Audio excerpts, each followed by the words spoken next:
ગાંધીનગર ખાતે આવેલ the road per the 5 અને પથિકા સર્કલ ગસાડા 4 વચ્ચે ગાંધીનગર મહાનગરપાલિકા દ્વારા અંડરબ્રિજ બનાવવામાં આવેલ છે તે આરસીસી રોડ ઉપર મોટા મોટા ખાડા પડી ગયેલ છે। આ ખાડાને કારણે અવારનવાર સમયમાં વાહન ચાલકોને અકસ્માતના ભયથી પસાર થવું પડે છે। તેમજ વરસાદી પાણીના નિકાલ માટે વોટર ડ્રેનેજ માટે જે ગટર બનાવેલ છે જે સ્ટીલની જાળીથી કવર કરવામાં આવ્યું હોય પરંતુ લાંબા ઘણા સમયથી તે બિસ્માર હાલતમાં હોય જેથી રાહદારીઓને આવવા જવામાં ખૂબ જ મુશ્કેલી પડતી હોય અને પોતાનો જીવ જોખમમાં મુકાતો હોય છતાં પણ જવાબદાર અધિકારીઓ તેની જરા પણ પરવા કરતા નથી।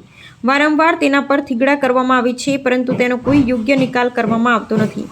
શું જવાબદાર લોકો કોઈ મોટી જાનહાનિના રાહ જોઈને બેઠા છે?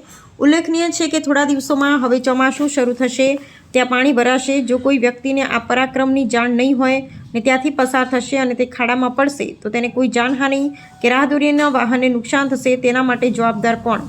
શહેરનો મુખ્ય માર્ગ હોય, દિવસના હજારો સાધન પસાર થતા હોય, બાજુમાં જિલ્લા પંચાયત હોય, કલેક્ટર કચેરી હોય અને મુખ્ય અદાલત હોય, ત્યાંના નામદાર લોકો ત્યાંથી પસાર થતા હોય છતાં પણ રોડની આવી હાલત હોય તો સામાન્ય બીજા રસ્તાઓની હાલત શું હશે તે વિચારવાનું રહ્યું।